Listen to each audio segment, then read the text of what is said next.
уже неплохо представлены в СНГ в ряде стран. И заинтересованы в сотрудничестве с Абхазией, с правительством, с местными компаниями.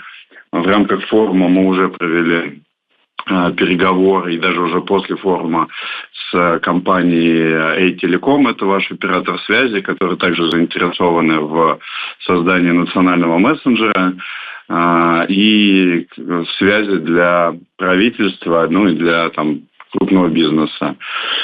Второй вопрос, который обсуждался, это IT-кластер, в котором где-то мы понимаем, что есть заинтересованность и в Абхазии по строительству такого кластера, по крайней мере, все правительство активно поддержало эту идею. И нам, как разработчикам, кажется, что наличие такой площадки в часе езды от Сочи было бы прям хорошим подспорьем для развития и цифровой отрасли между двумя государствами. И как считается, IT – это сквозная технология, которая за собой подтягивает другие отрасли, такие как образование, такие как медицина. Самая популярная история – это телемедицина.